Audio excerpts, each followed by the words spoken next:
And in your medical news, most Americans are worried about proposed Medicaid cuts, including a third of Republicans. The new KFF poll shows Democrats and independents are more concerned, but even Trump supporters worry the cuts could hurt their families. The bill would add work requirements and more frequent eligibility checks.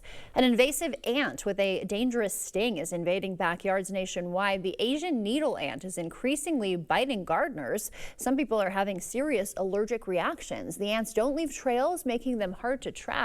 Scientists warn their numbers peak in July and August.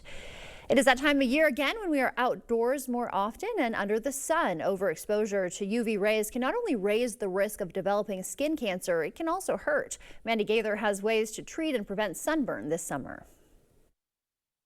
From the pool to the beach, or even just playing outdoors, this time of year we're exposed to excessive amounts of sun. If you're starting to feel uncomfortable, you've already experienced the start of a sunburn. Dr. Susan Masick with the Ohio State University Wexner Medical Center says sunburns may take up to 5 hours to show. If you suspect you're getting burned, she says to get indoors and out of ultraviolet light exposure. Once inside, stay as cool as possible. Get into air conditioning or in front of a fan, or take a cold shower. Cold compresses can also help, so can ice packs, but wrap the pack in a towel so they're not directly on burned skin. She says anti-inflammatory medicines like ibuprofen can also make you feel better, as well as aloe vera gel to keep skin cool. You want to avoid anything that could be occlusive or that will trap in heat. So avoid any types of ointments or creams or heavy moisturizers that will just make you feel even more warm.